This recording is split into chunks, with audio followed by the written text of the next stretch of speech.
Fala pessoal, sejam bem-vindos a mais um episódio do podcast Ciência da Bola. Eu sou o João Vitor, estou aqui novamente no episódio presencial para a gente conversar com convidados para que vocês entendam um pouco mais hoje sobre categoria de base. Então você que trabalha com base ou está estudando e tem vontade de trabalhar com categoria de base, dois excelentes convidados aqui vão trazer as experiências deles, né, de como trabalhar, de como que é o dia a dia. Antes de chamar os convidados e apresentá-los para vocês, lembrando aqui abaixo vários links para quem está no YouTube. Nós temos aqui vários conteúdos, desde além do podcast, ali no nosso site, nós temos o blog, temos o grupo VIP, inclusive algumas formações. Sinta-se à vontade de navegar um pouco ali no site do Ciência da Bola. Lembrando que quem não está inscrito ainda, marque aí, garanta a sua inscrição aqui no nosso canal. Muita gente passa por aqui e esquece de se inscrever. Muito bom contar com você. Você que já está inscrito, curtir e compartilhar com amigos. Muito interessante a gente compartilhar essa mensagem, né, esse trabalho que a gente faz aqui no Ciência da Bola. Beleza? Quem está no Spotify, marque favorito. Muito importante também saber que você está nos ouvindo e acompanhando o trabalho do nosso podcast. Hoje, portanto, vamos falar de base. Para isso, dois profissionais que trabalham com categoria de base e, além disso, são produtores de conteúdo também aqui nas redes sociais. A gente vai entender um pouco mais sobre isso.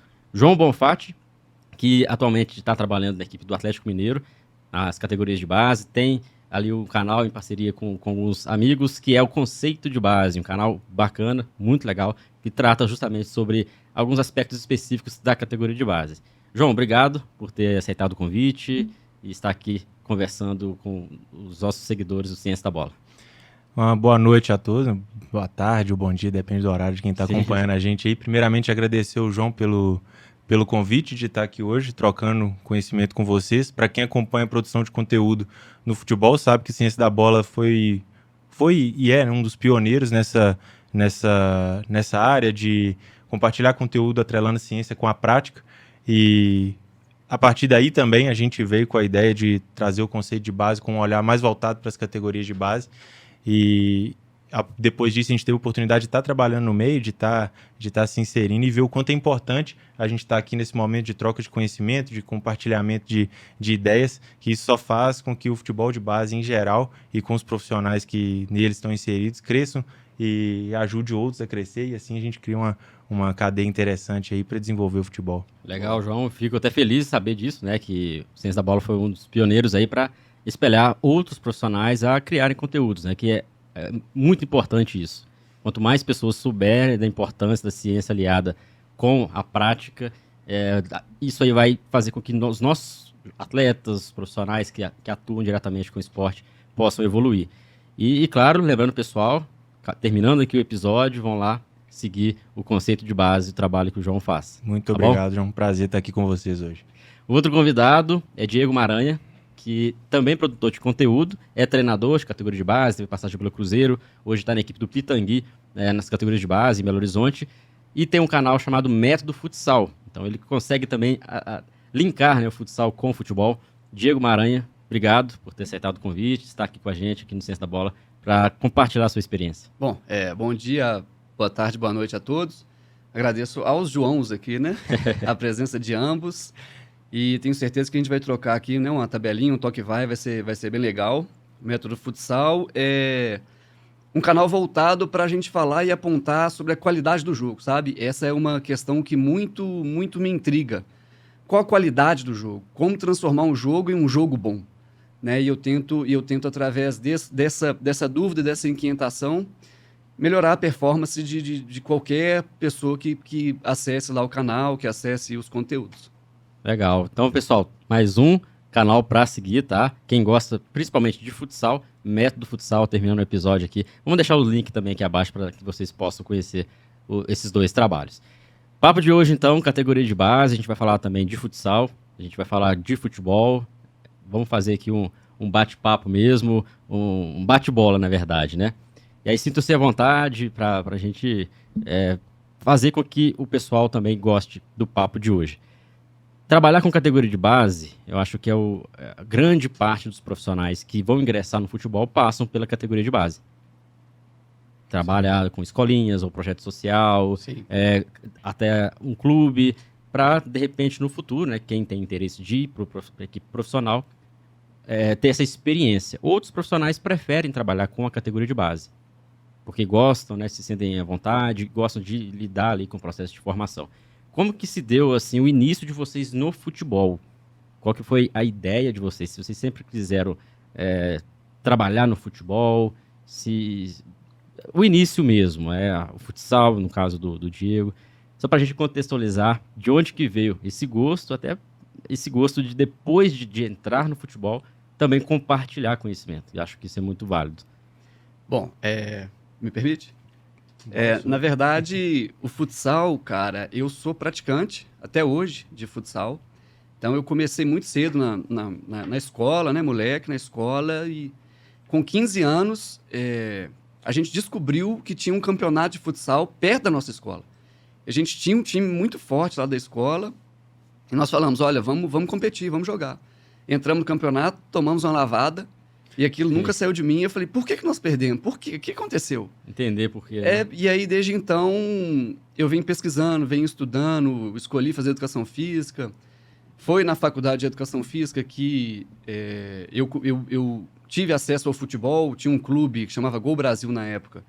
Tinha um clube de formação lá. Eu fiz todo o meu estágio na época de formando, né? Nessa faculdade. E aí as coisas lancharam. Eu fui para o Minas, fui estagiário do Minas Tênis Clube, com uma galera devagarzinha, Perdigão, Taveira, Ziquinho, Paulo Cardoso, Diogo, Alisson. Galera boa, fiz o estágio. Fui contratado, fiquei lá por um bom tempo, fui para o interior e Conceição do Mato Dentro, um abraço para todo mundo aí de Conceição do Mato Dentro, cidade maravilhosa, com pessoas maravilhosas. E o futsal lá andou muito para frente, sabe? Foi bem legal, prosperou, foi bem legal. Vim para o Cruzeiro, fiquei algum tempo no Cruzeiro, com a iniciação, né? Com 8, propriamente 8, 9 e o 10. E aí era futsal com futebol? Era futebol. O futsal estava presente nas categorias um pouco maiores, né? No sub-13 e no sub-11. Havia futsal. Nos menorzinhos ainda não havia. Esse ano já tem. Já tem notícia que tem o futsal lá presente na iniciação. E desde então, saí do Cruzeiro e vim para o Pitangui, ali no Concórdia, campo folclórico aqui de Belo Horizonte. Tô lá com o Arthur, tô lá com o Marcelão, com o pessoal bom lá. Tô com o Sub-14, uma galera muito boa lá. E aí, você teve essa experiência com a base, mas o futsal foi a menina dos olhos, né? O futsal foi... Eu pratiquei futsal, eu pratico futsal até hoje. Eu ainda entro em quadra, eu sinto o prazer, o barulho. O Wilton Santana fala sobre estado de jogo. Eu ainda entro em estado de jogo quando eu vou jogar futsal. Eu tô imerso ali, sabe? O futsal ainda me consome, sabe? Sei lá. É interessante isso, né? É por isso que essa paixão fez com que você criasse também esse canal, o Método Futsal. É uma extensão. O Método Futsal é uma extensão da minha rotina de estudo, de treinador. É uma extensão, é analisar o xadrez do jogo ali. Legal, muito bom saber. João também teve essa experiência com o futsal, como que se deu o início? Então, eu sou de Ponte Nova, no interior de Minas Gerais. Cidade pequena, 60 e poucos mil habitantes, e na infância e na adolescente eu respirei futebol, eu gostava de assistir, de praticar, um praticante teimoso, mas um praticante. E entro na faculdade de Educação Física na Universidade Federal de Viçosa também pelo futebol. Não digo que foi pelo futebol, também pelo futebol. Eu era muito apaixonado por esporte e achei que seria a minha área, que seria o caminho que eu ia querer seguir para minha carreira. Dentro da universidade, eu tive a oportunidade de estar no núcleo de pesquisa e estudos em futebol, no PF. O João também foi integrante. Eu tive a oportunidade de estar no GF, no grupo de estudos de futebol com o professor Próspero, que foi onde eu percebi que eu poderia trabalhar com futebol. Para mim era algo inalcançável até esse momento. Tem gente que consegue, mas é muito longe. E a partir dali eu comecei a me inserir de forma mais forte no futebol, com estágio. Fui estagiário do VEL lá, que é Viçosa Esporte Lazer, que é um clube da cidade, muito tradicional na região lá, na Zona da Mata. E fui estagiário lá, fui treinador, fui auxiliar, fiz parte de análise também. E depois disso, tive um período no Ubaense, como auxiliar do Sub-15, lá no Ubaense. Também, Próspero? também com a influência do professor Próspero lá no Baense, a gente teve lá uma experiência prática muito boa, que foi onde a gente viu a primeira experiência de centro de treinamento. Caramba, o tamanho disso aqui, campo pra caramba, material para todas as categorias. O Baense ainda é referência. Mas naquela época era ainda mais... era muito mais abundante. Agora, com o falecimento do Paulo, as coisas diminuíram, mas enfim, esse pé lá do Baense na região era muito forte. E depois eu passo pela experiência de ter ido com a Teta Brasil para os Estados Unidos, trabalhei com futebol lá também. Camp? Em Summer Camp fiz também o Spring lá no Euro FC. E tive num clube lá por um período curto de tempo, de 3 meses. E quando eu volto, foi até uma sorte minha na minha trajetória que eu ia deixar para fazer em 2020. E eu fiz em 19. Em 2020 veio a pandemia, ninguém fez mais nada. E em 2020 eu comecei a gente percebeu que aquele ano não ia acontecer mais nada. Ficando em casa, estudando, ia assistir jogo, e cortava um jogo aqui, fazia outra coisa ali. E eu, Rafael e o Matheus. O Rafael hoje é analista do Sub-17 do Cruzeiro, o Matheus é auxiliar técnico Sub-15 do Corinthians. Eu estava lá na Toca, lá, no tempo que eu estive lá. Tá, você conheceu ele lá? Sim. É meu irmão de longa data, o Rafael e o Matheus, são os dois que desenvolveram o conceito de base comigo. E a gente chegou à conclusão de que, já que a gente se reúne todo dia para falar sobre futebol, vamos reunir todo dia para produzir sobre futebol. Foi uma extensão também. Foi uma extensão. E acaba que estende nossa rotina. E acaba que não era o principal objetivo de vocês. Não era. Ter uma rede social ali específica para compartilhar o conteúdo. Né? A gente queria colocar nosso estudo em prova, né? Será que a gente está pensando da mesma forma que as pessoas que estudam a fundo futebol pensam? Então, a gente percebeu que acaba que sim, a gente tinha boas interações, pessoas ajudando, e aí o canal foi crescendo e a gente acabou se empregando em clubes, e como a gente estava comentando aqui antes, a gente deu uma diminuída na produção, pretendemos voltar, a gente sabe quanto é difícil, o João principalmente, com a produção em escala, mas nós vamos seguir e vamos voltar, se Deus quiser. Muito legal saber de vocês, são caminhos que servem de espelho, né, ou até mesmo de inspiração para outras pessoas que querem ingressar no futebol. Saber, eu tenho que fazer uma faculdade de educação física? Será que eu tenho que fazer um estágio? Será que eu tenho que participar de um grupo de pesquisa? Será que eu preciso abrir um canal? Então são vários caminhos, né, várias oportunidades, estão ouvindo, né? Tem o caminho certo também, né? O que ele fala, tem que fazer isso aqui. Não existe no futebol. Existem assim, caminhos que dão certo. Exatamente. Né? Não existe o caminho certo. E é engraçado que essa pergunta rotineiramente chega em mim. Por muitas vezes as pessoas se aproximam de mim e falam, Diego, eu quero ser treinador. O que eu faço? Em Conceição, eu tive esse caso e orientei lá um garoto, orientei assim, né? Dei algumas dicas para ele e até hoje ele tenta, né? O Casares lá de Conceição. E assim, o que eu posso falar é prática, cara. Quer ser treinador, tem que estar na beirada de quadra ou na beirada de campo. Pede o treinador para acompanhar. O que todo treinador quer é ajuda. Todo treinador quer ajuda. Chega, pede, se oferece, mostra interesse, filma, edita, só vai. Hashtag só vai. Eu comecei assim, eu comecei estagiando gratuitamente, de perna quebrada, no colégio que tinha do lado do Minas Tênis Clube ali, na equipe do Taveira. Falei, Taveira, tô no UniBH, quero ser treinador, e aí? Diego, assiste o treino aí. Assisti, aí abri uma vaga de professor, formei, a catalaca girou. Mas você estava, assim, disposto a trabalhar de graça. Total. De graça, entre aspas, né? De graça. A gente conversou aqui recentemente com um convidado que abordamos esse assunto. Era em uma outra área, na área de preparação física, mas acho que se encaixa muito bem na área de vocês, que é a área de treinamento, na área de treinador, né? Principalmente na base. Que é durante o processo de capacitação, qualificação e formação de vocês, professores, treinadores, estar disposto a, em alguns momentos, trabalhar sem ter um retorno financeiro. Só que não é o luxo de muitas pessoas. Infelizmente, tem pessoas que têm a graduação, fazem a faculdade, pagam a faculdade e depois tem que ficar um tempo, às vezes, trabalhando de graça. É difícil, né? Não é o único caminho, mas é um caminho que a pessoa tem que estar bem disposta. Conseguir maneiras, né? Enfim, não sei se foi o seu caso especificamente, mas é um conselho muito interessante. A pessoa estar sempre em evidência. Porque nem sempre, não quer dizer que a gente terminou uma faculdade que já vai aparecer vários clubes querendo contratar a gente. Não acontece. Não. Não acontece. É bom a gente deixar isso claro, viu? Eu conto ou vocês contam, pessoal? É bom deixar claro, porque o mercado é outro ritmo, é outra pegada. Exatamente. É assim, não querendo, João, não quero romantizar o trabalhar gratuito.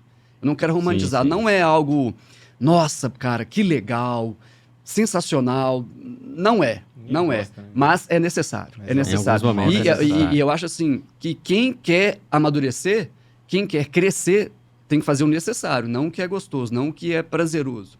O necessário é fundamental pra gente amadurecer, pra gente crescer. Só que esse gratuito ele pode sair muito caro se você faz um trabalho que não te proporciona crescimento. Exatamente. Com certeza. De Exatamente. repente, ou numa estrutura, ou num clube, uma escolinha, um projeto social que está ali limitado, as suas ideias não estão sendo colocadas também em prática, você não está absorvendo coisas diferentes, aí está saindo muito caro. Agora, quando você está num ambiente onde você aprende muito e não está recebendo nada financeiramente, mas você está recebendo muito de experiência, de conhecimento e principalmente de contatos, network. Sim. Então a história de vocês mostra, né, as oportunidades que vocês tiveram de enfrentar, de repente ir para os Estados Unidos, de submeter às vezes situações que muitos profissionais que querem trabalhar com futebol, ficar longe de casa, longe da família, talvez não estão dispostos também, né? Então é desafiante, ser professor e treinador já não é fácil. E se firmar no meio é mais difícil ainda, né? Sim. Vocês concordam? E é algo que ninguém te conta antes, né? Só te contam depois que você já decidiu sua jornada, sua carreira. Você escolheu ser treinador de futebol e quando você chega no meio pro final da faculdade que você percebe, caramba, eu vou ter que ficar longe pra caramba de casa. Eu vou ter- Sábado, domingo, Sábado e domingo pra mim não 16 existe. dias seguidos, 18 dias seguidos e eu não tô inventando. É É. normal. Normal. É normal, né? Acontece. Normal. Acontece Acontece. muito e igual eu tava falando, ninguém te conta antes. Então não é uma coisa que você fala assim, vou escolher futebol, mas eu sei o que eu tô esperando. Eu vou escolher ser treinador, mas eu sei o que eu tô esperando. Isso é algo que vai caindo na realidade da gente aos poucos. Mas, como você citou aí, o estado de jogo, acaba que esse jogo também não larga a gente, né? A gente não quer largar ele. A gente é consumido, literalmente ele a não gente larga é a gente. consumido. É A gente é isso. consumido, cara. É um trabalho que terminou o jogo ali, você já tá pensando, o que eu vou fazer no próximo treino? E aí, às vezes, tá com a família ali, vou assistir um filme e tal, mas aí, de repente, você se pega já pensando no treino, pensando no jogo. Minha família, ano passado, queria vir assistir um jogo do Mineiro, das fases finais do Mineiro Sub-15. Falei, vem na final e no último jogo. Porque Não vou te dar atenção. se for antes, eu vou estar pensando no que nós vamos fazer na próxima semana, como que eu vou passar para o treinador alguma informação, vou querer ver o vídeo de novo, e a atenção vai ficar um pouco dividida. Você vem no último jogo, vocês vêm todo mundo no último jogo, que vai ser... Ou nós vamos comemorar ou nós vamos sofrer junto. Mas vai estar junto. Nós vamos estar juntos. Importante, né? E sobre essa situação, né, de choque de realidade com relação ao mercado, um exemplo. Ontem, eu tenho o Pitangui Sub-14, tem 3 jogos esse final de semana. E ontem eu dei o treino e foram muitos meninos na sessão de treino. Outra coisa a se falar sobre a sessão de treino. E ontem, às 23h30, minha esposa dormindo e eu estava fazendo convocação. Estava fazendo convocação. Discutindo com o organizador, né, o diretor, e fazendo convocação. Assim, eu, dentro de mim, no maior prazer, imerso na minha profissão, mas eram 23 para lá de 23 horas. Depois de já ter trabalhado, enfim. E a família tem que comprar a ideia, né? Tem. Tem que estar junto, porque senão acaba que a gente fica fica sozinho em alguns momentos. Já é uma profissão solitária, né? Professor, Total. treinador é solitário. Total. E sabe, só um parênteses, do treinador vencedor ainda é mais solitário. Sim. Porque eu não sei se você já percebeu, não que minha trajetória eu tenha muito disso, não é isso que eu quero dizer. Eu quero dizer o seguinte, quanto mais a fundo você vai em uma competição, mais sozinho você fica. Porque outras equipes vão embora, às vezes naquela semana você fez um amigo aqui, um amigo ali, foram eliminados, eles vão embora. Chega nos últimos dias, é você e a outra equipe. E assim, às vezes são 7 dias ali seguidos de competição, 8 dias, realmente, isso me chama atenção, essa parte de ser uma profissão solitária. Importante a gente tocar nesse assunto, porque muita gente quer ser treinador de futebol. Inclusive, recentemente, eu já ouvi crianças e adolescentes querendo ser treinador de futebol. No passado, queriam mais ser atletas, né? E muitos, por acompanhar conteúdos, né, que tem nas redes sociais, quero ser treinador, quero ser treinador. Ah, vou fazer educação física para ser treinador. Romantizando, às vezes, o que vê na TV. Né? Bons salários, né? Real Madrid, Carlo Ancelotti lá, Guardiola. Mas a vida real, né? Primeiro, se você quer chegar lá, você tem que passar por muita experiência, tem que adquirir muito conhecimento. Muitos passos antes de... Muitos passos. E aí é interessante a gente tocar nesse assunto de que, de repente, trabalhar de graça, assim, no começo. Mas também tem que saber o momento certo de sair desse tipo de trabalhar de graça. Começar a se valorizar. Porque talvez a nossa profissão, né, professor e mais próximo, professor esportivo, né, em muitos momentos, perante pais, perante torcedores ali, porque todo mundo quer ser treinador. O próprio pai quer ser um treinador, a própria mãe quer ser uma treinadora ali, dando pitaco e tal. Às vezes a pessoa ali do bairro que gosta de futebol, monta uma equipe, torna-se treinador também, às vezes sem uma formação específica, mas torna-se treinador. Então, muitas das vezes a nossa profissão é desvalorizada. E culpa, talvez, de alguns próprios profissionais que aceitam determinadas coisas, né? Por isso que é importante, né, esse parênteses de que, sim, tem momentos que você vai precisar trabalhar de graça, precisar trabalhar desde que tenha um conhecimento ali sendo adquirido, mas também tem que saber o momento de sair disso para se valorizar, crescer profissionalmente. Eu acho que isso faz com que a nossa profissão, né, a profissão de treinador, de professor, também seja bem mais qualificada e bem mais respeitada, né, perante a todos. Né? E assim, eu acho que isso vai muito de encontro com o que a gente havia falado há pouco, sobre se posicionar no mercado. Sim. Cara, se posicionar no mercado é importante, só que eu queria chamar a atenção para... A gente precisa aprender a nos posicionar para nós mesmos também. Sabe, nós treinadores, cara, a nossa rotina nos desafia, nos questiona sobre as nossas convicções a todos os momentos. Todos os momentos. É uma sessão de treino que não anda, é um jogo que vira caos, e no futebol é extremamente mais caótico do que o futsal. São atletas que ficam insatisfeitos com alguma coisa, atletas que pioram. Então, são algumas situações que acontecem na nossa trajetória que, se a gente não formar a nossa identidade, quem somos nós para nos fortalecer no mercado? Quem somos nós para falar não para uma proposta abaixo do que a gente julga merecer naquele momento? Sim. Então, assim, é difícil. E Mourinho fala algo sobre isso, cara. Mourinho fala que o treinador tem que aprender a criar a inteligência dele, a sabedoria dele. Porque, segundo ele, ele até fala, você pode ir no YouTube, clica aqui, clica ali, montar a sessão de treino e a sessão de treino sair. Mas e a sua inteligência? E a sua identidade? Foi formada a partir daquela sessão? Foi formada a partir daquele grupo? Foi formada naquele campeonato? Aquele campeonato aumentou a sua convicção ou aquele campeonato tirou a sua convicção? É profundo, é doído, é sofrido, mas é real. É real. E é uma coisa que a gente não aprende de jeito nenhum. Num curso superior. De jeito nenhum. É algo que a gente tem que ter conosco mesmo. Então, a questão mesmo de objetivo de vida. Eu quero ser um treinador. Tá, então você está disposto a isso. Tá, então o que eu preciso para... A resiliência que eu preciso ter para isso. Ok, ótimo.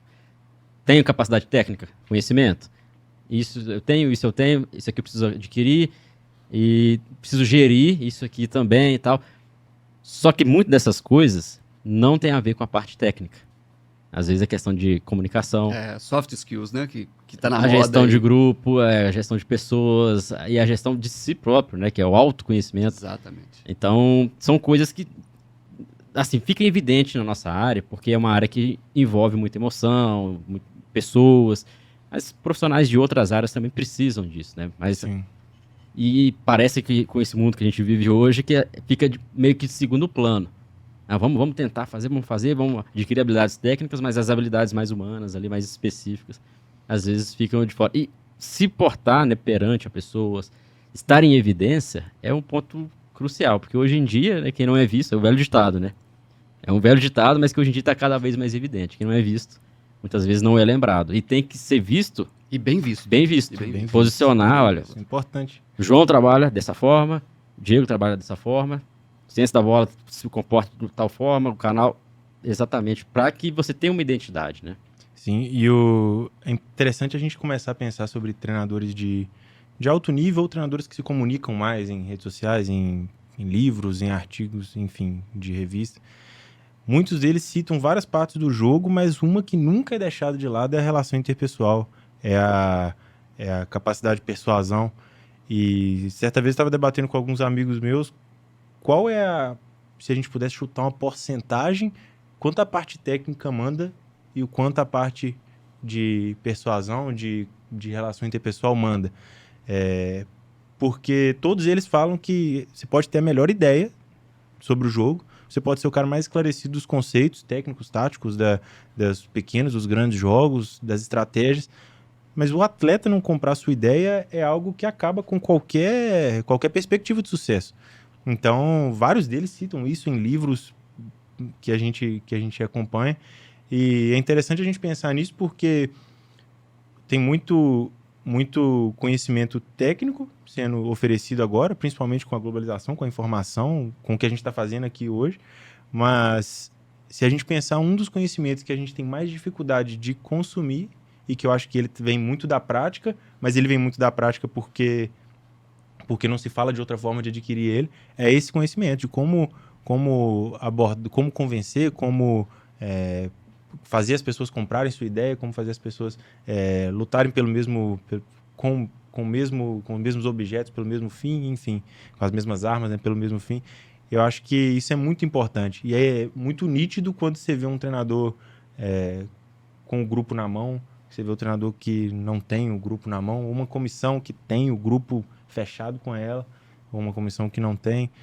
Isso independente do nível competitivo. Até em escola, o professor de educação física que tem ali, tudo que ele fala é lei, porque ele tem uma influência muito grande nas crianças, ou que não tem. Eu acho que isso é uma capacidade que é uma das mais importantes para a gente que trabalha na parte técnica. É uma liderança, né, que o treinador tem que ter, Sim. independentemente da idade. E entender as diferenças nas Sim. idades, né?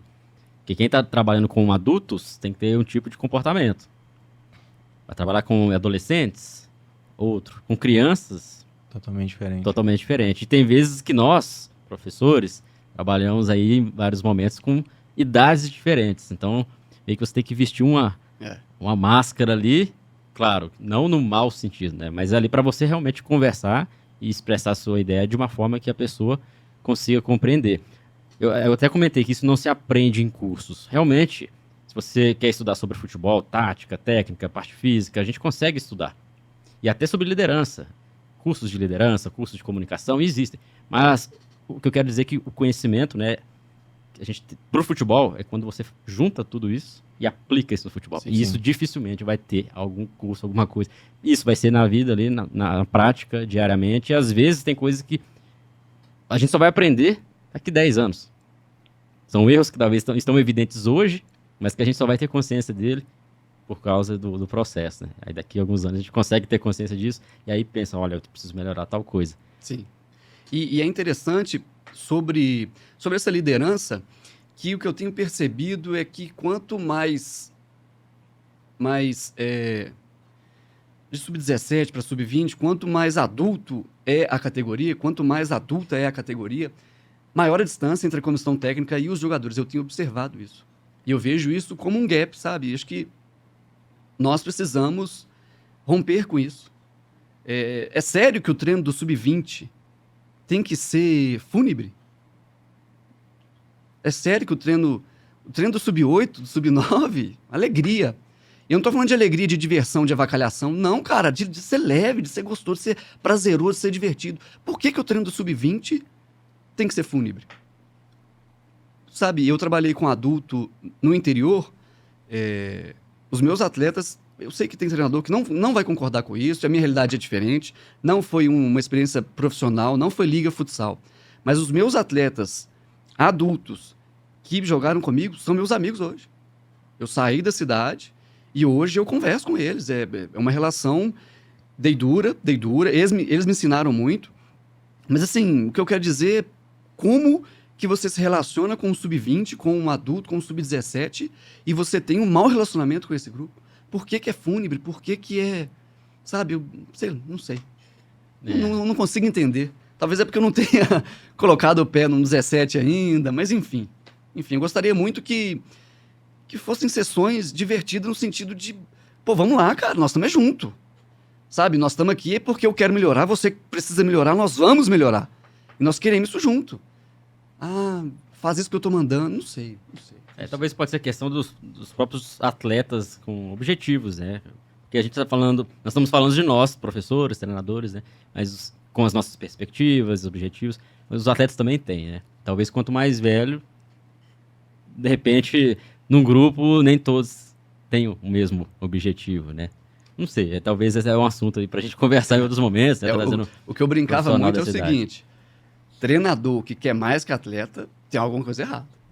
Atleta tem que querer mais que treinador. Essa é titular, né? Essa é famosa, essa frase. Atleta tem que querer mais que treinador. Se o treinador quer mais que o atleta, aí tá pepino. E assim, muitos cenários isso acontece, né? Aí dá conflito. Muitos cenários isso acontece, né? O atleta, às vezes, ali, precisa ser puxão de orelha ali para fazer o que precisa ser feito. Mas é interessante, né, a gente falar sobre esse assunto, porque são temas que às vezes o profissional sente necessidade de ouvir outras pessoas falarem sobre isso, né? Essa questão de que a gente está falando sobre as dificuldades, os desafios de trabalhar na base, porque não é sempre 100% maravilhas, né? E às vezes o profissional acha que está errado. Nossa, não posso contar para ninguém que eu estou passando dificuldade aqui, entender como vou organizar meu treino. Nossa, tem um atleta ali que eu não gosto dele, toda vez que eu vou dar treino, ele acaba com o meu treino. É muito profissional da base que às vezes tem essa dificuldade e acha que fica tímido com isso. Mas não, é um problema. Em todas as atuações há divergências, há problemas, há dificuldades.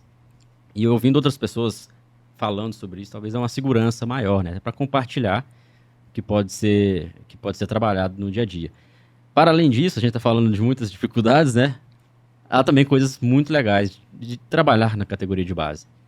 Eu queria que vocês falassem o que chama mais atenção atualmente de vocês, ou que já chamou muita atenção, que é válido até compartilhar, que vocês tiveram como experiência atuando, né, com atletas jovens. Bom, para mim é claro. Não há nada mais prazeroso do que olhar o time em fevereiro e o time em novembro. Porra. Esse é um prazer que eu tenho, assim, fico muito satisfeito de ver a maturidade dos meninos, dos atletas, o amadurecimento dos meninos, dos atletas, a qualidade de jogo da nossa equipe em fevereiro, a qualidade de jogo da nossa equipe em novembro, o entendimento, a evolução. A evolução. Não há nada. É uma política de qualidade minha, a evolução. Eu não abro mão da evolução. A minha rotina é apontada, por mais que seja difícil as nossas rotinas, ela aponta para a evolução. E eu ver a evolução nas minhas equipes, nos atletas, para mim é um prazer absoluto. Não, e veja que eu não estou falando de resultado. Veja aqui que em momento nenhum, não estou nem aí. Eu quero ver em fevereiro um futebol e em novembro outro. Simples. Para além da parte da evolução, que eu acho que todo mundo que trabalha com treinamento, que acredita em treinamento, seja ele futebol, seja ele o esporte que for, ou não sendo esporte também, acha que essa parte da evolução é o que mais encanta. Eu acho que isso é o que mais encanta a gente que trabalha na área. Outra coisa que eu pontuaria como algo que me deixa muito satisfeito quando acontece e quando a gente consegue desenvolver nos atletas é o entendimento do jogo deles para com o jogo, independente da gente. Isso perfeito, eu acho algo... Eles a autonomia. Né? Autonomia. Para mim é sensacional o atleta que consegue trazer... Acontece e aconteceu muito comigo por ser auxiliar técnico, do atleta falar comigo e eu transmitir alguma informação pro treinador e o atleta trazer para mim problemas do jogo que talvez eu enxerguei ou que talvez eu não enxerguei e que ele está trazendo lá de dentro e me falando talvez uma possível solução. Isso me dá uma satisfação de que nós estamos passando conhecimento, nós não estamos passando formas de jogar. Nós não estamos se fizer isso, você faz aquilo, mas eu não sei o porquê.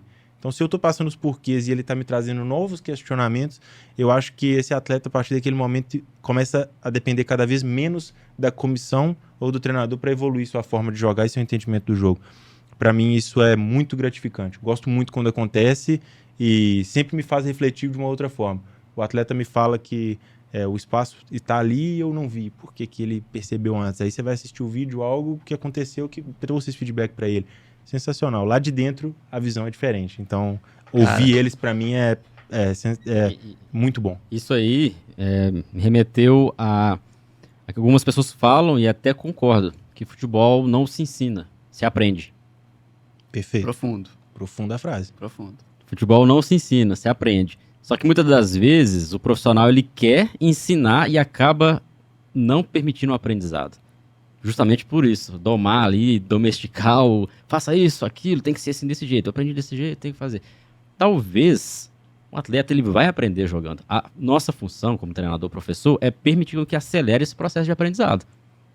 Às vezes não fazer nada ou deixar continuar o processo, ali a gente não tá atrapalhando esse desenvolvimento. Então isso que o João comentou é muito interessante, porque quer dizer que está tendo aprendizado. Sim. Eles vão aprender. E olha o treinador, o professor, como aquela pessoa que vai auxiliar cada vez mais que esse desenvolvimento aconteça. Então realmente a tomada de decisão, né, a autonomia do atleta ali na categoria de base. Claro que isso não desqualifica a função de treinador. A gente não vai deixar de dar orientações, de explicar, mas sempre com o intuito de ajudar o atleta, porque o foco não é se eu treino bem, se eu tenho o melhor conhecimento, meu método é o melhor. O foco é se o atleta está aprendendo. Se ele aprende com um método, ótimo, se ele aprende com outro. E há essas dificuldades também, porque são grupos... Dentro de um grupo tem pessoas, crianças, atletas diferentes, né, de níveis diferentes. De contextos diferentes. Contextos familiares, né, sociais também, e até cognitivamente, tem alguns que têm uma facilidade maior para aprender, outros necessita de você ser mais didático para explicar. Então é complexo, mas pelo vocês falando, né, o prazer de ver os atletas gostando, se desenvolvendo, sem pensar no resultado em si. Nesse momento, na categoria de base, o resultado em si, ele é importante? Depende. Depende mesmo. Depende. Porque um time que também só perde, é muito hipócrita também. Se a gente falar assim, não vamos só formar, vamos esquecer dos resultados. Mas, se o ano todo a equipe perde, será que você vai estar tendo aprendizado também? Fica uma reflexão, né? Acho que tudo tem que ter um equilíbrio, né? E na base a gente sempre ouve isso, né? Importante é a formação. Se acontece de fato em todos os lugares, tenho minhas dúvidas, né? Tem muitos lugares que a base ela é focada ali na competição, né? Mas em outros locais, com um trabalho sério, bons profissionais, com vocês, assim, vocês têm esse entendimento e sabem equilibrar, né, as coisas. Basicamente isso. O que vocês acham assim, em relação a essa ideia? Sobre o que o João falou, acho que além de ter a satisfação de que o atleta está trazendo para ele uma novidade, ainda aponta uma virtude para a sua comissão técnica. Uma virtude de humildade, no sentido de vocês escutaram o atleta. Vocês escutaram o atleta e a partir daquilo vocês se posicionaram. Exato. E essa humildade não está em todos. E aí corrobora com o que você disse no sentido de, eu quero que o meu método seja o melhor. Calma aí. Como assim o meu método seja o melhor? Eu quero que o meu método seja melhor a cada dia. Seja melhor a cada dia e não o melhor. Né? Cara, eu tive um caso interior que foi assim, que escancarou a minha forma de pensar. Tinha um pivô, era futsal, tinha um pivô lá que ele não obedecia nenhuma regra minha do treino. 2 toques. Ele não fazia. O pivô só pode jogar no terço final. Ele não jogava. Cara, ele era absurdamente bom. Absurdamente bom. E um dia eu falei, por que você não respeita? Diego, o jogo pede as coisas e eu faço as coisas desse jeito. E eu comecei a reparar nele que ele estava certo. Que quando eu colocava 2 toques para ele, piorava o jogo dele. Ele era um pivô de muito contato com a bola, de segurar a bola, de sola do pé, de finalização. É característica, né? E ali eu falei, caraca, aprendi. Sabe? E meu método se tornou melhor por causa daquilo. Meu treino no dia seguinte foi melhor por causa dessa situação. Então, assim, voltando, aponta para a humildade, cara. Acho que a comissão técnica ela tem que ser humilde em todas as categorias. Tem menino de 8 anos, eu tive contato com meninos de 8 anos que falam 2, 3 coisas que você fica refletindo. Você, como treinador, Professor, por que eu tive que chutar de esquerda ali, se minha perna direita estava melhor? Você... Pô, peraí, deixa eu ver de novo. Você se pergunta mesmo por Pergunta, quê. você se questiona, se você for humilde. Sabe? Então, acho que vale a pena a gente resgatar esse valor aí para nós como treinadores, cara. Nós temos que ser humildes. Futebol não é... Futebol e futsal não é uma ciência fechada, exata, 2 mais 2 é 4. Sabe? Como é que é? Futebol não se ensina. Se aprende. Não se ensina, se aprende, né? Perfeito. Realmente. E não tem uma verdade única no futebol. E não vai ter. Sim. Acho difícil ter. Tudo que é complexo, relações humanas, é difícil, né? A ciência, até o nome ciência da bola é provocativo nesse sentido. Porque, assim, até para ilustrar para o pessoal, porque quando a gente fala assim, então quer dizer que a gente não vai mais estudar nada, aprender, não vai utilizar da ciência para dar um treino. Não necessariamente. Não existe uma verdade dentro do futebol. Então a gente pode utilizar de vários dos conhecimentos. A ciência é um dos conhecimentos, mas tem conhecimento popular, tem vários outros tipos de conhecimento que vão dar essa base, né? Para que você seja um melhor profissional e o atleta consiga desempenhar o máximo da sua performance, né? Porque é um jogo. O esporte é um jogo. E sobre ciência, eu acredito muito na ciência no futebol.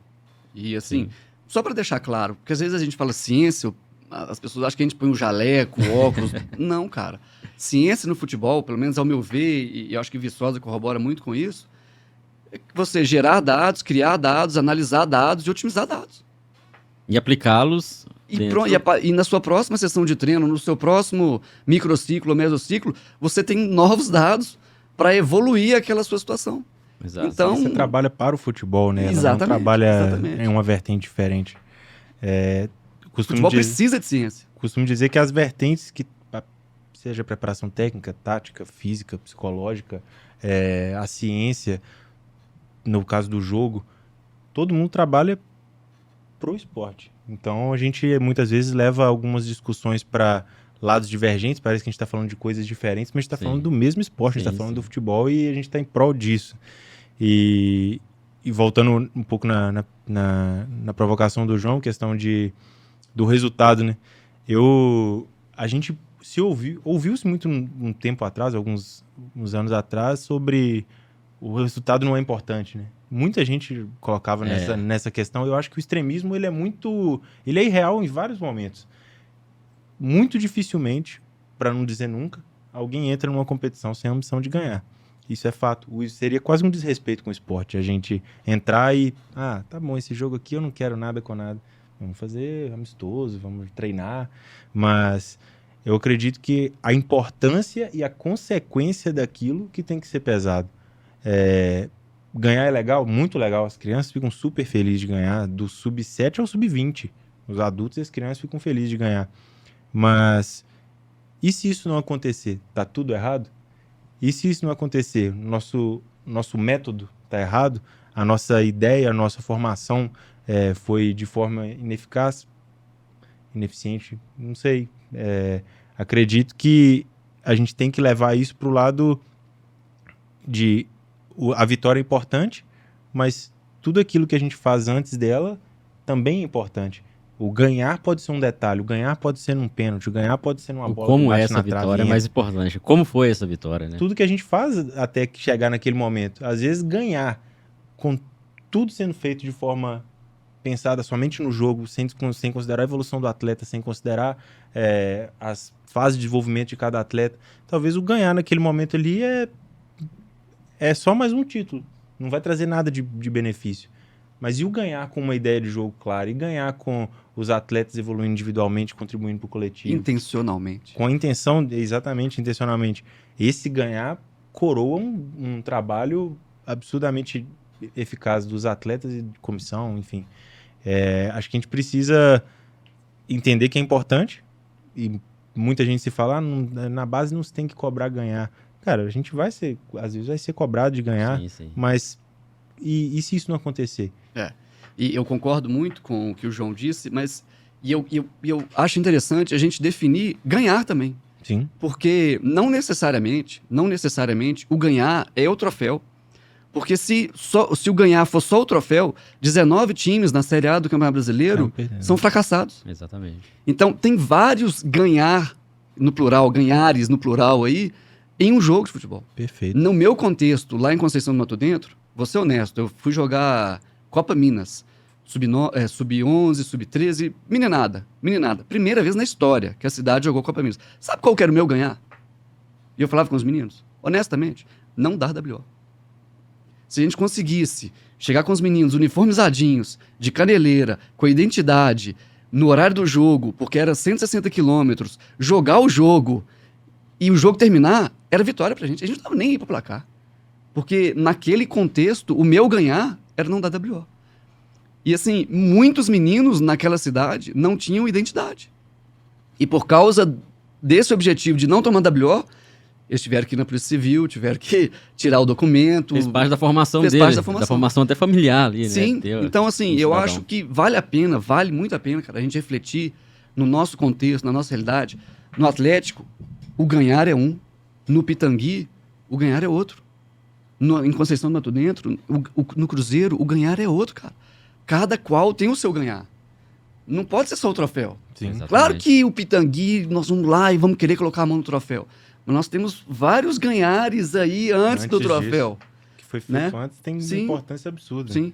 Mas é importante que o profissional tenha isso claro em mente. Perfeitamente. E talvez até compartilhe isso com o grupo. Perfeitamente. O problema que eu vejo muitas vezes, até no profissional, é que todo mundo quer ser campeão. A gente sabe que é um que vai ser campeão. Sempre. O Atlético é uma coisa. Continue. A questão de sempre um que vai ser campeão, óbvio, né? E aí o profissional que, até por pressão externa, torcida, imprensa, uma equipe que entra no campeonato não tem condição nenhuma de ficar entre os 5 primeiros, mas lá na história da equipe, né, historicamente, tem 4 títulos, tem que entrar para ser campeão. Se não for campeão, se não brigar pelo título, tá tudo errado. Manda o treinador embora. Na base, tem aí essa questão, né? Não, estamos formando, mas fica 2, 3 anos sem ser campeão num time como Atlético, times de ponta, por exemplo, que aí aquela cobrança. Mesmo se o trabalho esteja sendo feito de forma correta, com atletas aprendendo, chegando no final do ano com satisfação, alguns sendo convocados para a seleção, por exemplo, ideia de jogo, jogadores se desenvolvendo, mas isso fica em segundo plano. É essa preocupação que eu tenho, né, com os profissionais, e muitos profissionais acabam que, se ele não tem a identidade, né, essa identidade que você até comentou, se submetem a isso. Ou para manter no cargo. E aí eles o medo, né? Aí eles acabam perdendo ali sua essência. Agora, se tem clareza, olha, vou entrar no campeonato, nossa equipe vai disputar ali para ficar entre os 4 primeiros. Ou para não ter WO. Ótimo, não é uma derrota, não é um fracasso. Ou para colocar, para que um menino meu seja visto e seja encaixado no grupo do Atlético, do Cruzeiro. Para nós que somos escolinha em competição, é uma vitória, gente, gigantesca. A gente está lá todos os dias, não são todos os dias, na verdade, porque a gente tem dificuldade com o campo, inúmeras dificuldades. A gente achar um menino, colocar o menino na nossa sessão de treino, e esse menino chegar no nível do Atlético querer, ou do Cruzeiro, ou do Flamengo, isso é uma vitória, cara. Isso é uma vitória. Ah, Diego, mas vocês tomaram de 5 lá no CT do... Tomamos, cara. Mas o João, volante, tá lá. Olha aí. E vamos seguir. É muito interessante ouvir isso aí, porque mostra o lado de vocês, de quem tá no dia a dia, trabalhando, o quanto que é interessante entender essa importância da competição, o quanto que a competição é importante para a formação e o quanto que o jogo, o ganhar é importante. Porque ganhar de 1-0 com um gol contra ou um gol irregular, no sub-11, isso aí você está desformando um atleta.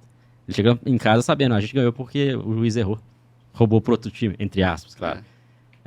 Então, não é interessante, né? O ganhar a todo custo, né? Uma vez trabalhando com base, com escolinhas, tinha uma equipe que sempre perdia, participava com a gente em competições no interior, sempre perdia de 15, 20-0. E aí a ideia do treinador é que estava promovendo socialmente os atletas. Só que durante o campeonato, muitos atletas abandonavam. Por quê? Porque era toda vez derrotas, goleadas, era chacota. E o treinador batendo o pé, não, eu tô formando, né? Eu tô tirando das ruas, botando para jogar. Mas será mesmo que ele estava formando? Será que esse é um tipo de motivação? Será que ele deixou claro para todo mundo isso? Será que não estava desmotivando as crianças, né? Então são lados, né, diferentes, situações diferentes, e quem está nos ouvindo, acompanhando a gente, deve de repente olhar, né, a história, o que vocês já passaram, o que vocês fazem, também como uma diretriz, né, que talvez estejam passando por situações parecidas, né, principalmente quem está já atuando com futebol. Te interrompi aquela hora? Segue o jogo. segue o jogo.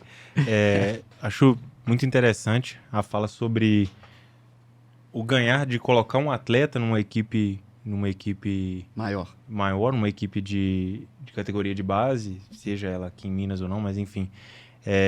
Estava comentando outro dia com alguns amigos sobre a importância de se ter profissionais de qualidade e profissionais que são inseridos no meio, profissionais que têm conceitos, que sabem a fundo sobre o futebol nessas escolas e projetos. Porque, para mim, ali tem uma coisa que é absurdamente importante para o desenvolvimento, que é a possibilidade de ter paciência. Então, um atleta com desenvolvimento atrasado no sub-13, ele não, talvez naquele momento uma equipe maior não viu ele, mas não achou algo, não é do nível dos meus. Mas às vezes aquele atleta tem um potencial absurdo que no sub-15 ele vai desapontar, ele vai despontar esse potencial. E aí sim ele vai ser visto. Mas essa paciência quem teve? Quem deu para ele os estímulos corretos? Quem lapidou? E às vezes eu não gosto muito da palavra lapidar, porque parece que a gente está moldando, né? Quem proporcionou o atleta vivências para que ele chegasse naquele nível que o desenvolvimento dele não fosse travado. E muitas vezes esses atletas são oportunizados em projetos em escolas de futebol. Então, o que muitas vezes o clube precisa, às vezes não é por falta de ver o talento pouco desenvolvido, seja fisicamente, seja cognitivamente, às vezes não pode agregar todos no grupo. A gente não pode ter um grupo de 50 atletas, mas a gente sabe ali, aquele projeto trabalha bem. Aquele projeto dá informação, aquela escola tem profissionais de qualidade, e quando eu tiver oportunidade eu vou estar acompanhando. O observador vai lá, o observador é parceiro, esse cara desse projeto vai dentro do CT, acompanha trabalhos. Então a gente acaba dependendo de escolas e projetos de futebol. A todo momento os clubes grandes dependem desses projetos. Eu acho que quanto mais a gente fomentar que o conhecimento sobre futebol, a gente vai estar fomentando que profissionais de todos os âmbitos do futebol estejam com o mesmo objetivo, que é formar e estimulando da forma correta. E você toca num ponto que é uma variável que no jogo de clube de Série A, não existe. Tempo. É muito difícil esperar por tempo em clubes maiores. O jogo é outro, a velocidade do jogo que eu falo, não é do jogo do futebol, não. O jogo business, o jogo é uma realidade. O jogo da vida do futebol. O jogo da vida do futebol. Tempo é uma variável que não existe. Não existe. Ou ela é muito escassa, ou ela vale muito. Tanto que a gente perde a noção dele quando a gente está inserido no meio. E os próprios atletas, ele não tem tanto tempo, assim, você citou da paciência. É justamente isso. Num clube grande, cara, o tempo é outro, cara. O tempo é outro. O menino chegou lá bem, começou a cair, a paciência não cabe, infelizmente, sabe? Eu não estou colocando isso como uma virtude, é como um alerta. Não tem, essa variável não existe. Não existe. São diversos fatores, né? Por não ter esse tempo, né? A demanda é muito grande, a competição, o calendário é enorme, viagens, quantidade de jogos. E aí entra nesse gap os clubes como Pitangui, como Colômbia, como outros clubes, que tem essa variável mais bem acolhida, sabe? Lá a gente tem mais tempo com os meninos, com outro olhar.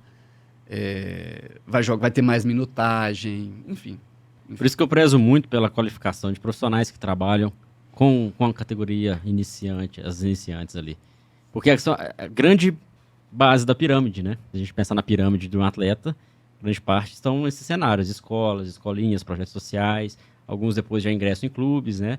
Clubes depois mais de nível superior, né? Clubes de Série A, de Série B, aí a base mesmo, sub-17, sub-20, e depois, poucos chegam lá na equipe profissional. Então, o futebol é feito, porque a gente sempre vê o futebol da TV, né? A gente sempre vê como... A Ferrari, né? A Ferrari, né? Sempre a Ferrari. Mas o futebol é isso aqui, é a base. Sim. A grande parte é a base. E isso não só na formação, não, porque a maioria dos praticantes também são praticantes amadores. Porque muitos desses que não chegam lá no topo, eles continuam praticando futebol. Era uma peladinha no final de semana, era no clube amador, ali com amigos, continua. Lógico que o contexto ali é outro, mas ele ainda continua envolvido, né, com o esporte. E por isso que a gente se preocupa muito, né, e criar, vocês também, né, por isso que vocês compartilham conhecimento, compartilhar conhecimento sobre isso para que muitas pessoas tenham acesso. Vocês tiveram acesso a conhecimento, tiveram oportunidade de se qualificar, né, de ingressar em clubes, mas também compartilhar isso. Porque quem, no final das contas, vai ter um benefício muito grande é o atleta e os profissionais também, né? Quanto melhor uma criança, um adolescente for trabalhado desde as idades iniciais, melhor vai ser para os outros profissionais também, né? Pelo menos espero que seja assim. Sim. Melhor, né? Eu ouvi uma vez, é lógico que isso é uma idealização que não vai acontecer, né? Porque não acontece em nenhuma outra área. Mas eu ouvi uma pessoa dizer uma vez que os profissionais mais qualificados deveriam estar nas categorias mais iniciais. Até em escolas também, né? Já. Porque é ali onde se estimula e é ali onde se desenvolve o gosto pelo esporte. A especialização precoce, muitas vezes, ela acaba com o gosto pela prática. Ela acaba com o ânimo do atleta, com esse estado de jogo. Eu tinha até lido sobre... Eu esqueci o outro termo, mas se fala muito flow. Sim. O estado de jogo... Flow é bem no tênis, né? No tênis eles falam muito do flow ali, você se manter mentalmente no jogo. E entra muito o quanto aquela tarefa ela é alcançável, o quanto aquela tarefa é inalcançável para aquele atleta. O limiar disso é a maior fase de desenvolvimento e muitas vezes a gente está colocando atletas para praticar por praticar. Então, se a gente coloca o atleta para praticar por praticar, sem nivelamento, sem a atividade ser adequada para aquela idade, sem o nível de regra daquela atividade ser adequado para o cognitivo daquele atleta, a gente está invertendo tudo. A gente está colocando o mais difícil para o atleta que tem mais dificuldade, esse atleta vai fazer o quê? Eu não vou jogar. E eu digo jogar para tentar uma ação. Eu tento o passe no João. Se 80% das vezes eu erro, eu não vou tentar de novo, porque eu já estou condicionado de que eu vou errar. É um feedback do jogo, né? É um feedback ruim disso. Então, os profissionais que conseguem estimular isso nesse limiar, que geralmente são os profissionais que têm mais conhecimento na área, eles deveriam estar lá na base da pirâmide. Mas convencer a sociedade inteira de que isso deveria acontecer é praticamente impossível. A gente está comentando algo que é inalcançável, mas que seria o ideal. E eu acredito muito nisso, esse estado de jogo, esse flow, sobre o atleta estar inserido no jogo de uma forma que ele aprenda a todo momento. Se é uma atividade reduzida, que ela tenha um envolvimento, que ela tenha uma capacidade de acerto, mas não a ponto daquilo virar fácil e nem a ponto daquilo ser impossível. Então eu acredito muito nisso o tempo inteiro para o desenvolvimento. Acho que nessas idades iniciais acaba que em algum momento, se o jogo fluiu, o jogo está fluindo muito, os atletas estão totalmente inseridos, está acontecendo muito. Às vezes mexer é a pior opção. Sim. A atividade vai mudar, às vezes não precisa mudar. Sim. E esse feeling do treinador ou do profissional da área que tem muito conhecimento, eu acho sensacional.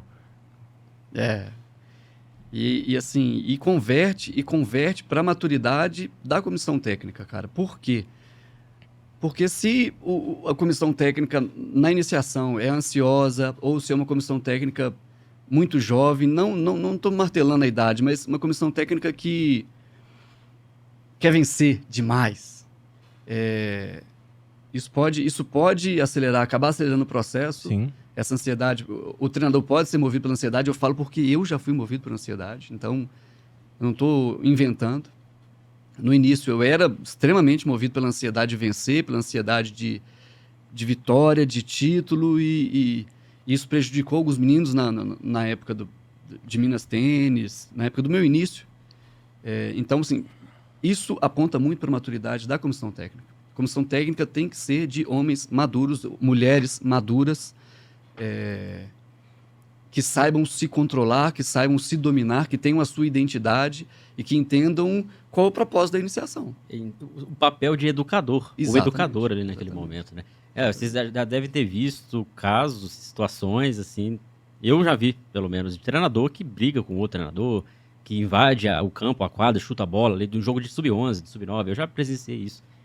Não fiz isso, claro, mas já vi treinadores fazendo isso. E aí a gente pensa, será se falta o quê? Falta conhecimento técnico ou falta identidade pessoal, caráter e Soft saber... skills. Ou os dois, né? Isso. Será que está no lugar certo? Será se eu, se tivesse um filho, colocaria ele para treinar com esse treinador? Ah, mas ele é campeão, ele ganha tudo. Mas a que custo? O que será que de valores que ele pode estar passando ali para o meu filho, para minha filha, por exemplo? Então tenho certeza que o pessoal que está ouvindo a gente e assistindo deve ter vivenciado situações como essa, né? E, inclusive, muitas dessas situações, até para a gente encaminhar para o final do episódio, que não poderia deixar de falar, que é o contato com a família, com os pais. Que muitas dessas situações talvez aconteçam pela pressão familiar, pela pressão dos pais. No alto nível, a pressão maior é patrocinadores, a imprensa, a torcida. Na base, embora clubes de ponta ainda tenham essa pressão, né? Mas ela é menor. Porém, quanto mais na base da pirâmide, escolinhas, clubes sociais, projetos sociais, a pressão maior ali talvez seja o pai e mãe que foi atleta ou que quis ser atleta e não conseguiu se tornar atleta e joga toda a pressão na criança. Mas você vai ser atleta, e ainda mais aquele que destaca, ou aquela que se destaca. Vai ser a aposentadoria do pai, por exemplo, né? E aí, muitos pais pressionam, que não entendem o trabalho do treinador, vê o futebol na TV e quer ir lá reproduzir como um torcedor. Acredito que vocês já devem ter vivenciado situações assim. Que bom que, por um lado, tem alguns pais conscientes que procuram saber e entender, mas é uma batalha, né? Eu queria saber de vocês como que é essa experiência e como que vocês lidam com esses pais, com esses familiares. Eu acredito muito que entra nessa especialização precoce que a gente disse aqui, que é muito comentado também em vários âmbitos, mas os pais estão correndo um sério risco de, com a cobrança exagerada, criar um desânimo sobre o esporte. Então, o atleta que é cobrado exageradamente, em algum momento aquilo ali para de ser prazeroso. Quando eu não estou jogando bola, eu não sou cobrado pelo meu pai, porque às vezes é um bom aluno, às vezes é uma criança que não dá problema em casa. E quando eu estou jogando, eu sou cobrado de forma exagerada. Se eu tirar o futebol, talvez eu tenha uma vida comum, como as outras crianças do bairro, as crianças da escola.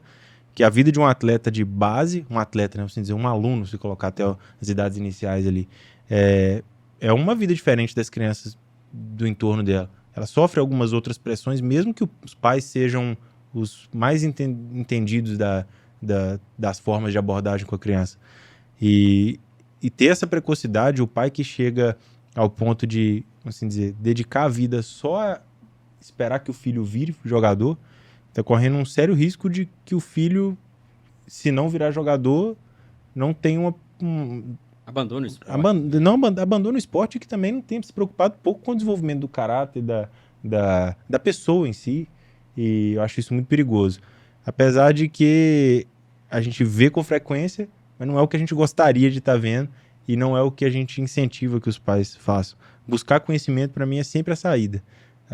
Se você perceber algum sinal, um pai que percebe um sinal que está exagerando, pergunta para uma pessoa, em consulta com alguma outra pessoa, como está sendo o comportamento. Às vezes a pessoa está esperando só uma brecha para dizer que está exagerado, entendeu? É interessante. E esse assunto é muito complexo, cara, porque falar de pai no Brasil, o Brasil é uma nação despaisada, né?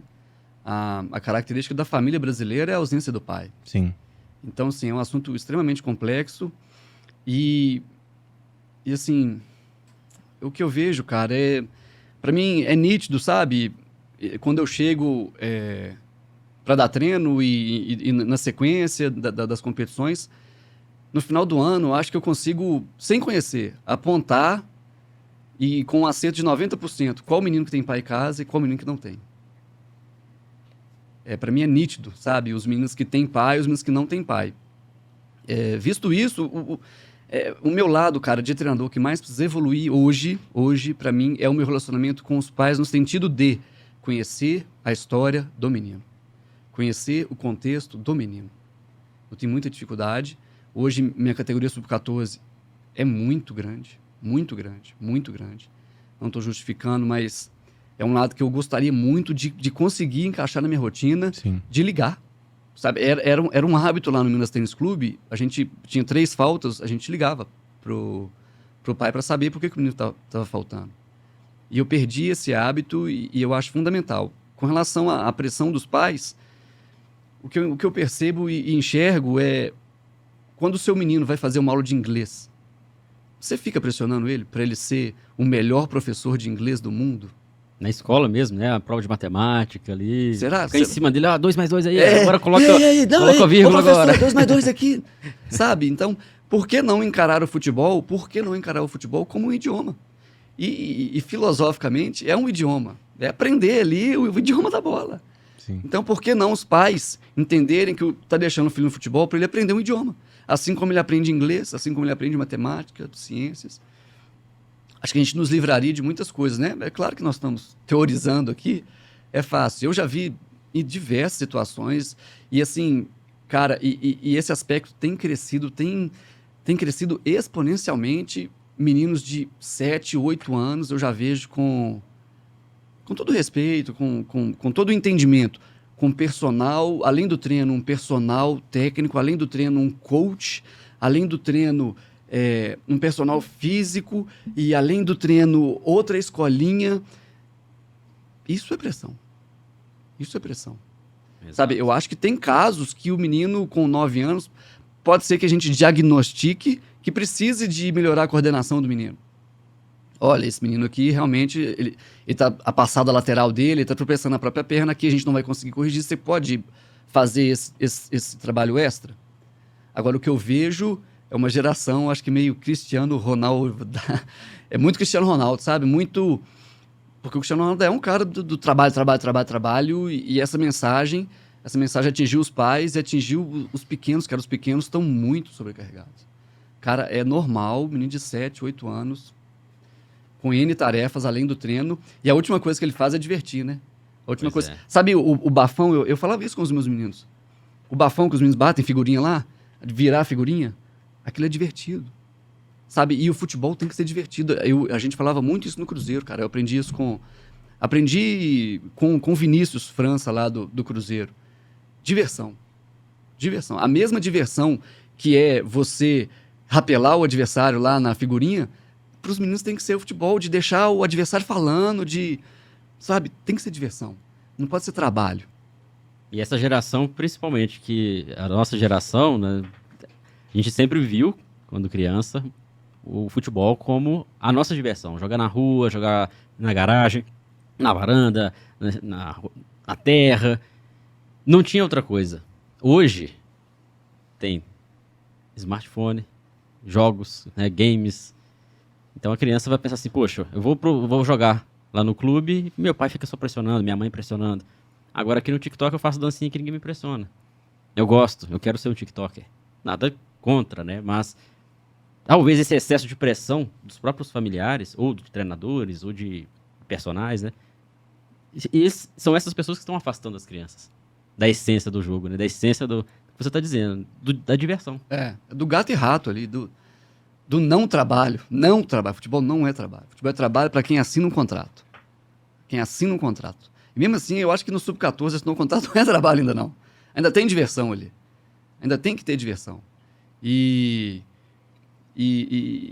é esse gato e rato, cara. Esse gato e rato. O menino tem o prazer de esconder. Como é gostoso você brincar de esconde-esconde. Você tá escondido e vê o cara lá, ó, passando e você fazendo de bobo. No bom sentido. Futebol é isso, cara.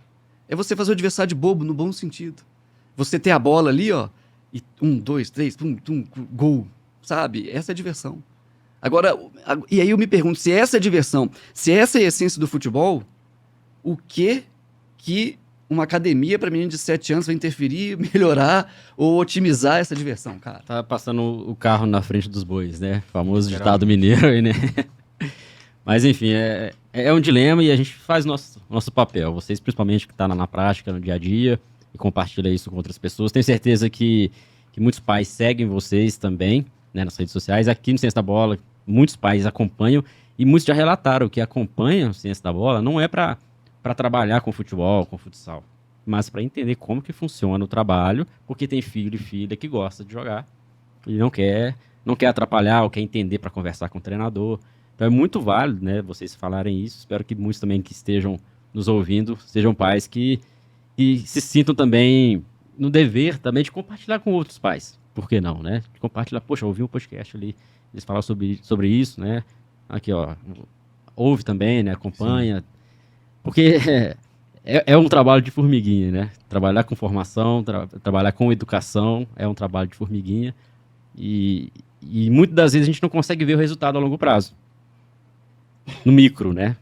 Atletas que hoje estão com vocês, daqui 10, 20 anos, talvez vocês nunca mais vão vê-los. Talvez ano que vem a gente... Ou até menos, né? Menos tempo. Futebol, né? Mas é um trabalho de formiguinha que a gente tem que fazer. Tem que fazer. Mas eu não vou ver a curto prazo, mas você tem que fazer. Porque não é para você. Né? O ensinar, o educar é para quem está recebendo ali o ensino, a educação. Muito bom falar com vocês. Esse papo aí, espero que tenha sido produtivo também para vocês, né? Que tenha gostado. A gente vai caminhar para o final do episódio, mas claro, assim, em outros momentos a gente pode conversar sobre outros assuntos, porque falar de futebol de base, quando a gente vai falar assim de futebol, de resenha do futebol, é bom, né? Vai falar de resultados, de torcida, de alto nível, de história, é bom também, mas quando a gente fala do que a gente trabalha, e principalmente que é a nossa área, a formação, é também muito prazeroso, porque é uma área que tem muita gente, é uma área que tem sonhos, muitas crianças, adolescentes, a gente também trabalha com sonhos, né? Muitos querem ali se tornar profissionais e muitos não vão se tornar profissionais. A gente também tem que ter isso em mente, né? Então, é prazeroso e, claro, em outros momentos a gente pode detalhar, falar de outros assuntos voltados para o futebol. Diego, obrigado. Desejo sucesso para você lá no Método Futsal. Desejo também sucesso no trabalho atualmente como treinador. E fica aí o convite para outras oportunidades. Não, eu que agradeço a Ciência da Bola. Agradeço aos Joãos aqui. Foi um prazer. E quem está assistindo, quem está ouvindo... Se quiser saber mais lá do meu trabalho, acesse o canal, Método Futsal. O nosso propósito lá é falar da qualidade do jogo, é ser treinador do Brasil mesmo. Eu entrego o que eu enxergo do jogo mesmo, sem filtro. A forma de defender, uma boa forma de defender, uma boa forma de atacar. Enfim, tenho certeza que vai agregar valor aí para quem acessar. Agradeço mais uma vez. Legal. Método Futsal. Acompanhem lá, pessoal, Método Futsal no Instagram. Somente Instagram no momento. E YouTube. YouTube também. Então, as duas redes aí acompanhem o trabalho do Diego.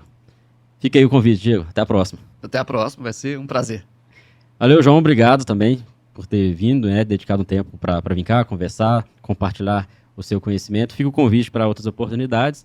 Também compartilhe onde que a gente, além do conceito de base também, o Diego também pode também compartilhar as redes sociais profissionais, pessoais de vocês, caso vocês tenham também.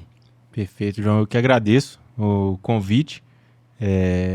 Como eu te falei, na Ciência da Bola foi o que ajudou a gente a desenvolver o conceito de base. A gente consumiu muito conteúdo do Ciência da Bola e teve a ideia de desenvolver o conceito de base, eu, Rafael e o Matheus. E estar aqui hoje podendo compartilhar conhecimento com você, com o Diego, é um prazer muito grande, uma honra estar aqui com vocês hoje. E falar de futebol, se a gente quisesse ficar aqui 2 horas e meia, 3 horas, a gente passo poderia... meu aniversário aqui, ó. A gente ficaria... Parabéns aqui, não tem problema nenhum. Tranquilamente, a gente ficaria. E vários outros assuntos que a gente gostaria de abordar, a gente compila para poder passar aqui um tempo compartilhando conhecimento. Fica aí a minha dica e a minha torcida para que todos busquem cada vez mais conhecimento sobre o jogo e sobre as vertentes que contornam o jogo, para que a gente consiga ajudar e, assim, evoluir junto com o futebol brasileiro, compartilhando conhecimento. Muito obrigado, João. Valeu. Conceito de base no Instagram. Conceito de base no Instagram, isso. No YouTube... Não, a gente não tem YouTube. No momento, somente o Instagram. Isso. João Bonfatti, João Vitor Bonfatti. João V. Bonfatti. Acha também. Diego Maranha também, se procurar, também localiza lá no Instagram, né? Também deixar minha rede social, o pessoal, João Vitor de Assis, quem quiser acompanhar também, publica alguns bastidores aqui do Ciência da Bola. Legal, João Vitor, sucesso para você lá no Galo, né? A carreira como treinador. Em breve a gente vai estar conversando aqui nessa mesa novamente.